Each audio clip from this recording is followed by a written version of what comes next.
Ensemble pour la planète, notre sujet ce matin, vous accompagnez le collectif, parce qu'il y a l'aménagement sur Lens Wata. Donc vous êtes là avec Antoine, qui aura l'occasion de se présenter tout à l'heure pour son engagement aussi autour de cette mobilisation. Pour l'aménagement de Lens Wata, qui ne sont pas contre l'aménagement, mais il y a une certaine procédure. On va voir tout à l'heure dans l'évolution de nos discussions que la concertation, c'est très difficile pour nos différentes institutions, la concertation. On a encore beaucoup de mal pour pouvoir nous concerter avant de mettre en place les choses. Ce matin, notre sujet principal, c'est ce avec le collectif que Antoine représente ce matin par rapport à Lens Wata et puis peut-être la genèse de ce projet-là et puis Antoine nous te présenter et puis présenter le collectif sur ce projet-là. Oui, bonjour. Donc je suis Antoine Viplier, je suis membre de l'association, une association sportive donc qui fait la promotion des sports nautiques en particulier. Donc, je vous remercie de nous accueillir aujourd'hui pour parler de ce projet de raménagement de Lens Wata. En fait, notre mobilisation est née en fin d'année 2021, quand la mairie a commencé à communiquer plus en détail sur ce réaménagement de Lens Wata. Donc on a pris connaissance des quelques informations qui étaient distillées. Comme on est en association, on est évidemment un peu plus organisé et nombreux donc pour discuter et débattre de ces travaux et de ces enjeux. On a commencé par poser des questions et à demander des informations plus précises à la mairie. Pour aller vite, on a obtenu de la part de la mairie qu'une réunion le 24 décembre à 9h du matin pour nous informer, nous présenter en fait le projet qui était quasiment finalisé et pour discuter que de points de détail qui ne nous convenaient pas à nous pratiquants, mais également aux professionnels, c'est-à-dire les 2 loueurs qui sont actuellement sur place sur Lens Wata. Donc le mouvement est né de ces pratiquants d'activités nautiques, mais rapidement, comme on a été un peu déçus, pour pas dire échaudés, par le manque d'informations de la part de la mairie, et surtout son silence après cette première réunion, alors qu'une seconde avait été promise pour le mois de janvier. On s'est un peu plus intéressé au sujet et on s'est rendu compte que le projet de la mairie était et surtout mal présenté et qu'il allait avoir des conséquences importantes évidemment sur nos activités, mais également pour l'ensemble de la population qui utilise Lens Wata, les promeneurs, les joggeurs, les familles qui viennent pique-niquer, les travailleurs salariés qui viennent se reposer entre midi et 2, prendre un sandwich. Le projet présenté par la mairie va complètement dénaturer Lens Wata, va la transformer en quelque chose qui ne correspond pas aux usages et même, je dirais, aux attentes de la population et de la population au sens large. Et c'est face à ce constat, cette réalité, qu'on a engagé on a sollicité la mairie pour discuter, pour lui expliquer un petit peu nos griefs, nos attentes, nos inquiétudes légitimes. Et on s'est heurté en fait à un mur de silence, je dirais même un mépris de la part de la mairie qui a absolument refusé de nous recevoir, de communiquer davantage et qui s'est même qui a procédé à une campagne de dénigrement à notre encontre en disant qu'on était des égoïstes, qu'on était des privilégiés et qu'on voulait s'accaparer Lens Wata rien que pour nous, pour continuer en gros à s'amuser sur l'eau au détriment des autres usagers qui seraient privés de cette plage. Donc c'est un processus qui nous a remonté et après avoir épuisé tous ces moyens de discussion et d'échanges constructifs avec la mairie, on n'a pu que constater qu'il fallait aller plus loin. Et on s'est naturellement rapproché de Martine Cornaille, donc de l'association Ensemble pour la planète, pour déjà soulever des points c'était aussi important que l'aspect, on va dire, loisir et présentation de Lansvata, mais des points environnementaux sur lesquels, de par notre objet, on va dire, nous connaissons moins, et également pour quand on a vu que les travaux allaient commencer, et d'ailleurs on commençait depuis quelques semaines, lancer des procédures pour tenter d'arrêter les travaux et pour éviter une catastrophe annoncée de Lansvata. Je tiens aussi à préciser aux auditeurs que nous sommes opposés à ces travaux en particulier qui sont présentés par la mairie de Nouméa.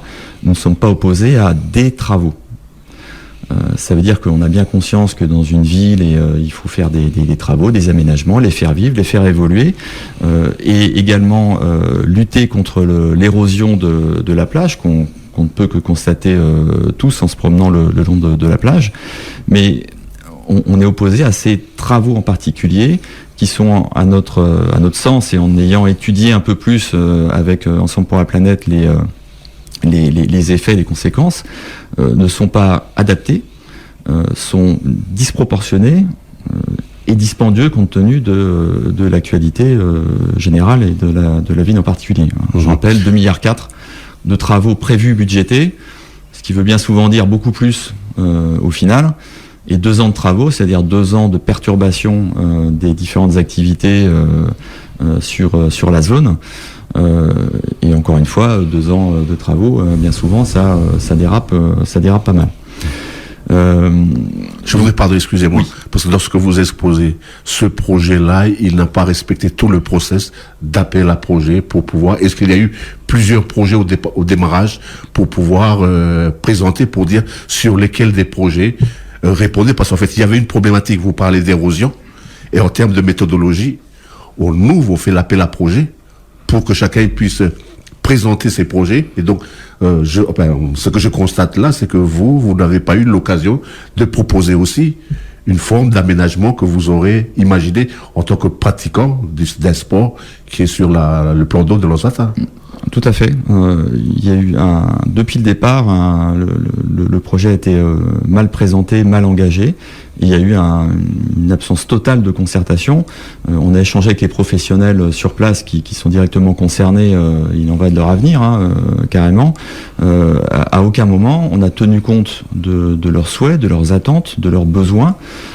Et à aucun moment, nous avons eu la visite ou un rendez-vous avec des représentants de la mairie pour connaître les attentes et les besoins des pratiquants nautiques sur la plage. Mais encore une fois, on souhaite élargir, et pas seulement aux seuls pratiquants nautiques le débat, mais intégrer l'ensemble de la population, puisque la mairie a très fortement et très longuement insisté sur le fait que c'était une minorité qui voulait s'accaparer le Lansvata, c'est-à-dire en gros nous. Les conséquences de ces travaux concernent l'ensemble de la population. Nous, on s'est mobilisés parce que on est organisé en association et qu'on est sur place et qu'on se connaît, on se fréquente tous et qu'on est effectivement souvent sur place.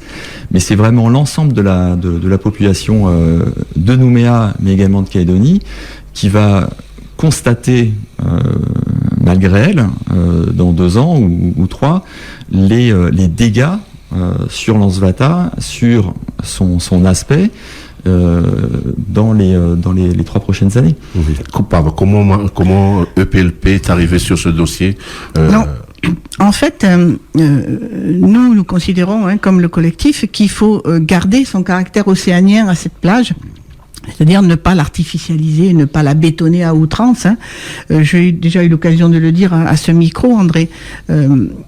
On n'a pas la prétention, en tout cas ce serait inexplicable, de faire à Lansvata ce qu'on a fait à Nice ou sur la Gold Coast. Nous, on est dans un pays océanien et on veut que ce caractère océanien soit préservé. Alors comment on est arrivé, on va dire, sur le coup? Eh bien, c'est en fait, faute de voir aboutir les discussions amiables, faute d'une possibilité de co-construction avec l'ensemble des usagers, le projet tel qu'il nous est présenté ne nous semble pas acceptable. alors nous avons étudié l'étude d'impact proposée par un bureau d'études rémunéré par la mairie. Et très rapidement, nous nous sommes aperçus que c'était un projet du siècle dernier. C'est-à-dire que la solution de construire un mur pour fixer les traits de côte, c'était une solution effectivement très à la mode, très à vogue dans les années 50, 60, 70, mais que depuis, on a mesuré les impacts négatifs de ce type de construction littorale, au point que ces équipements sont détruits dans le monde entier. Non seulement on n'en fait plus, mais en plus on les détruit. Donc dans l'étude d'impact, on a vu que en fait la prétention de la mairie, c'était de gagner, entre guillemets, gagner 15 ans, parce que les spécialistes qui se sont penchés sur la question ont écrit que dans 15 ans, il n'y aurait plus un seul grain de sable sur l'Ansvata, parce que le mur ne va pas dissiper l'énergie des vagues, mais la réfléchir, ce qui va non pas freiner l'érosion, mais l'accélérer. C'est-à-dire qu'on nous propose un équipement qui va complètement à l'encontre du but poursuivi. Donc nous, en tant qu'environnementalistes, on s'est dit c'est une catastrophe déjà pour la plage et l'écosystème plage en lui-même, mais c'est au-delà, potentiellement, ça peut être une catastrophe pour les écosystèmes de la baie, récifs et herbiers, puisque le sable qui va être pris en charge donc par l'érosion sur la plage va être transporté à la faveur des courants et tôt ou tard il se déposera. Donc nous, on dit que l'étude d'impact n'est pas suffisante pour avoir une idée du devenir de ce sable et que donc à ce titre, les travaux ne peuvent pas s'engager sur cette base.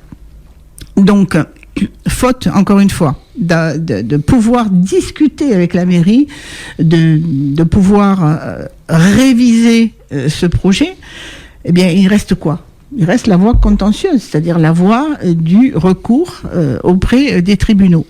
Et donc, nous avons lancé, il y a...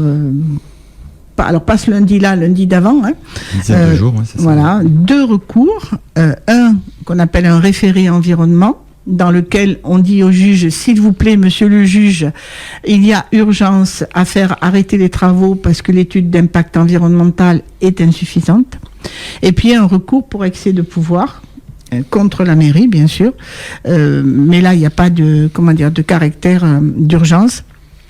Parce que la décision de lancement des travaux a été prise alors même que tous les prérequis, c'est-à-dire toutes les autorisations préalables nécessaires n'ont pas été réalisées. Par exemple, l'autorisation provinciale d'occuper le domaine public maritime, par exemple la modification du PUD, du plan d'urbanisme directeur, etc. Donc nous avons appris hier que le référé environnement sera audiencé jeudi 26, c'est-à-dire jeudi prochain. Donc on va avoir une décision de justice dans les tout prochains jours. Alors s'agissant de la procédure en elle-même, on ne sait pas si le juge estimera qu'elle est valable. Par contre, sur le fond, on a déjà obtenu, donc au nom de PLP, 4 jurisprudences favorables. Le juge administratif a, à 4 reprises, accepté d'arrêter des travaux, alors des travaux de défrichement minier ou des travaux routiers, par exemple, je ne sais pas si vous vous rappelez de ce qu'on a fait pour Mageco. Donc à 4 reprises, le juge a dit oui, les études d'impact sont insuffisantes et donc il faut arrêter les travaux. Donc voilà, on a, on va dire, un doute sur la procédure elle-même, mais pas sur le fond. Voilà. Avant de se lancer dans des travaux de cette envergure, avec des impacts environnementaux potentiellement graves, eh bien il faut des études d'impact qui tiennent la route et encore une fois, ce n'est pas le cas. Donc il y a d'autres aspects environnementaux. Hein. Le fait, par exemple, de passer de 6000 m² d'engazonnement à 1500, c'est-à-dire de réduire la capacité d'absorption du dioxyde de carbone, etc., a des impacts sur le changement climatique, etc. Nous, on dit, au lieu de limiter la zone d'engazonnement, de la diviser par 4, au contraire, il faut l'étendre. Là, on nous propose 11 000 m² de béton, de dalles. Non, il en faut au moins la moitié avec du verre, quoi, parce que, encore une fois, on est attaché non seulement aux problématiques environnementales, mais aussi au caractère océanien de cette plage. Voilà. Donc, il y a aussi d'autres soucis qui sont moins directement en lien avec l'environnement, mais qui concernent la sécurité des usagers. Là, sur une bande donc de 11 mètres de large, la mairie va mélanger tous les usages, hein, donc les poussettes, les enfants qui courent, les vélos, les véliplanchistes avec leur matériel, dont certains sont coupants, hein. Donc nous on dit ça c'est pas possible, quoi. Il faut attribuer à chacun une zone où il puisse exercer ses activités en toute sécurité. On ne comprend pas non plus la suppression de nombre de places de parking. Le week-end là, à Lansvata, c'est l'enfer, quoi. Et là on va nous supprimer la possibilité de garer un véhicule. Enfin il y a plein de choses qui vont pas, tant du point de vue donc de la gouvernance que de la durabilité, que de la sécurité, que de l'environnement. Donc ce projet mérite d'être revu. Et encore une fois, même si Madame Lagarde et ses équipes sont extrêmement douées ou se prétendent telles, eh bien il faut qu'ils considèrent qu'on est plus intelligent à plusieurs et que donc il faut associer les usagers, l'ensemble des usagers, l'ensemble des associations concernées par les impacts pour trouver des consensus acceptables par tous. Et malheureusement, on est encore une fois là, mis devant le fait accompli, quoi. C'est comme ça, c'est circulé, il n'y a rien à voir, on ne discute pas. C'est lamentable. Enfin, c'est pas comme ça qu'on doit gouverner en 2022, me semble-t-il. Antoine, pour vous, les sportifs qui pratiquent certains sports, que reste-t-il maintenant que la mairie, c'est-à-dire on ne fait pas aboutir les demandes de discussion, de réfléchir ensemble? On ne peut que constater le manque de volonté de discuter de la mairie. Donc il y a vraiment un mode de gouvernance qu'on peut qualifier d'autoritaire et qu'on regrette beaucoup de notre côté. Pour rebondir sur ce que disait Martine, l'érosion qu'on constate sur Lansvata est en grande partie la disparition en fait d'aménagements qui ont été faits il y a 15 ou 20 ans par la précédente mandature et donc lors des phénomènes climatiques un peu extrêmes, hein, de tempêtes, cyclones, etc. Donc on peut dire quelque part que la mer reprend un petit peu ses droits et que, comme l'a bien expliqué Martine, la construction d'un ouvrage en dur, en béton, ne va qu'accélérer le phénomène. Donc on a un prétexte en fait qui est utilisé par la mairie de défense et de lutte contre l'érosion pour en fait développer une requalification de Lansvata, non plus aux zones touristiques, donc dédiées aux loisirs, aux familles et aux populations calédoniennes, mais en zone résidentielle, pour un projet a priori de plus grande envergure, et qui ne correspond pas aujourd'hui aux attentes, alors, les nôtres, bien évidemment, mais également aux attentes des Calédoniens et à l'usage qu'ils font de Lansvata. Avec en plus, je veux dire, on souhaite à la mairie développer les modes doux, les modes de déplacement alternatifs, etc. Il n'y a pas de piste cyclable dédiée. La sécurité va être largement remise en cause dans ce projet. Et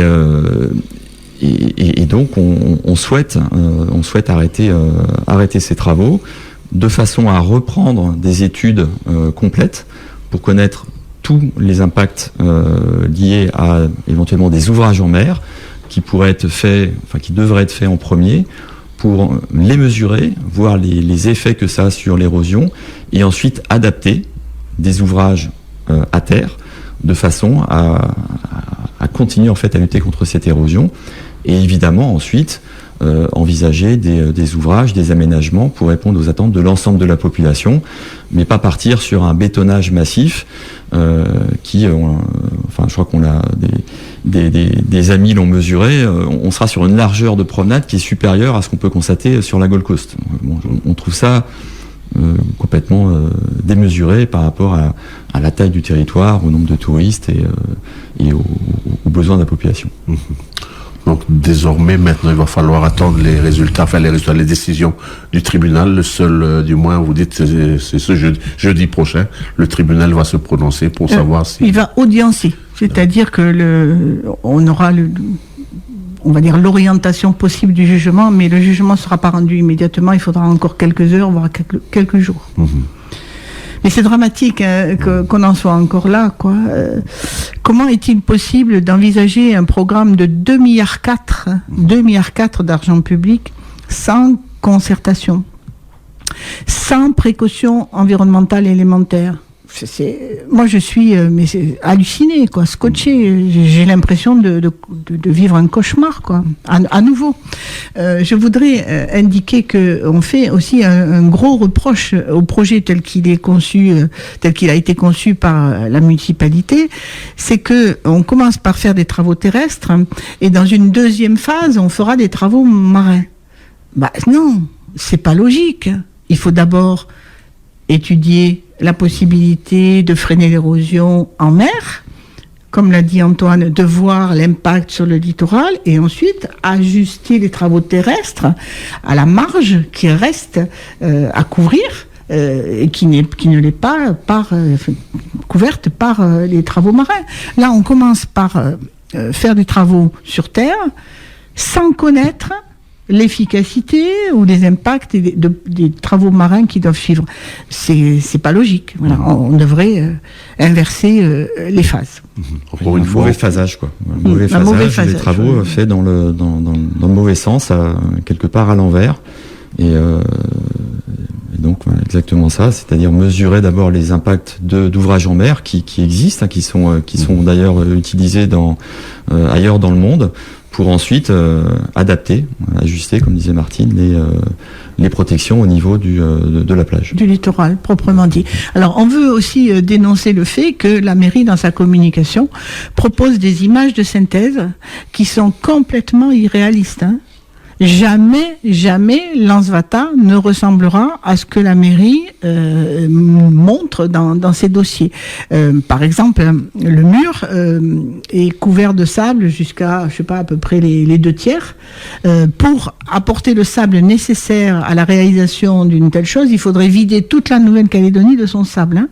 Donc il y a en plus une communication mensongère qui est faite et qui est destinée donc encore une fois, à dorer la pilule pour faire avaler la couleuvre. En fait, on voit que ce que j'ai dénoncé pour la SLN tout à l'heure et sa centrale accostée temporaire, les procédés sont les mêmes s'agissant de Madame Lagarde et de ses équipes. Voilà. On ne dit pas tout. On cache les éléments qui sont susceptibles d'inciter à la prudence ou d'inciter à la critique, et puis on embellit le résultat de ces décisions.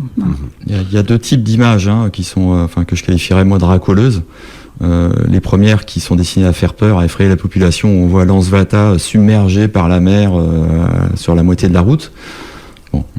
Et les deuxièmes images qui sont donc la présentation qu'a décrite Martine, donc d'une Lansvata merveilleuse avec beaucoup de sable, des arbres qui font presque 10 mètres de haut et avec une population qui a l'air très heureuse du résultat. Donc ce deuxième lot d'images, elles n'arriveront jamais puisque ce mur a toutes les chances d'accélérer l'érosion et donc de faire disparaître le sable. Donc on n'aura pas une plage merveilleuse comme dans les images de synthèse. Et jusqu'à preuve du contraire, les arbres mettent un petit peu de temps à pousser. Et donc ceux qui sont en pépinière et qui sont chouchoutés, comme le dit Madame Lagarde actuellement, qui doivent faire à peu près 1,50 m ou 2 mètres de haut grand maximum, ne vont produire de l'ombre, et l'ombre escomptée, que dans une bonne dizaine d'années, si ce n'est plus. Donc les images qui sont vendues par la mairie sont des images trompeuses, parce que ce qui est présenté n'arrivera pas. Et autre chose aussi qu'on voulait voulait amener, c'est que ce projet de 2,4 milliards, il nous semble également démesuré par son coût, et on trouve assez dommageable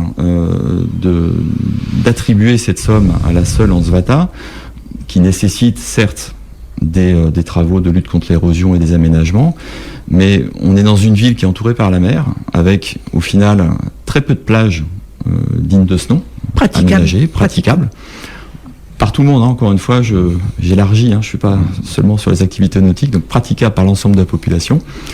Et il y a d'autres plages qui existent, qui ont du potentiel et qui sont complètement oubliées. Donc, je pense à la plage de Tindu, je pense à des plages qui sont situées sur la presqu'île de Nouville, qui pourraient être très agréables et qui sont absolument laissées à l'abandon complet.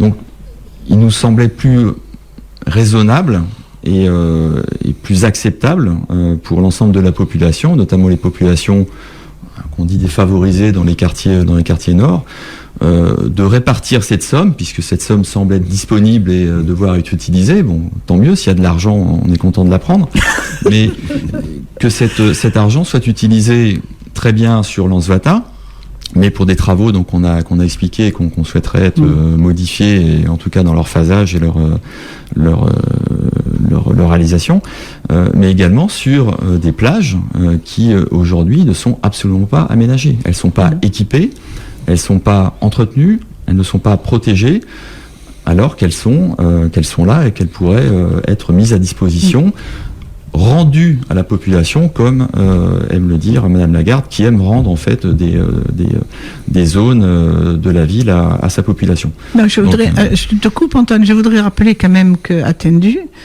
il y a une interdiction de baignade et de pêche en vigueur depuis 1992. 1992, 30 ans.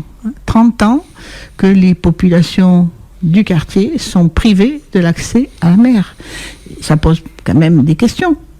Est-ce qu'il est utile de prioriser des travaux quartier sud, qui sont déjà largement bien lotis, et de sacrifier ces quartiers, de continuer à sacrifier les quartiers nord.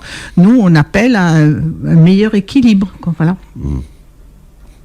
Ça sera notre dernier mot. Vous voulez rajouter quelque chose, le dernier mot pour terminer notre entretien? Écoutez, moi j'invite la population, et je profite de ce passage à la radio, j'invite la population à prendre connaissance de ce projet dans le détail, de ne pas se limiter aux communications partielles de la mairie, de par exemple dans un premier temps adhérer à notre page donc touche pas à ma plage Sauvons Lansvata sur Facebook. Il y a des échanges qui sont des propositions qui sont constructives. Il n'y a pas que des ingénieurs en herbe comme aime le rappeler la mairie. Il y a des propositions intéressantes. Il y a sur cette page de vrais échanges. Et donc oui, j'invite la population à s'informer sur ce projet pour en prendre connaissance et pour se rendre compte que le projet de la mairie, c'est quelque part vraiment un saccage en règle de cette baie emblématique qui est l'image de Nouméa, mais également l'image de la Nouvelle-Calédonie à travers le monde. Rien à ajouter, c'était parfait. Moi, je m'aperçois un petit peu tardivement que je n'ai pas remercié la station Njito de nous avoir ouvert ses micros une fois de plus. Donc, merci André, merci Njido, et puis bonne journée à tous les Calédoniens.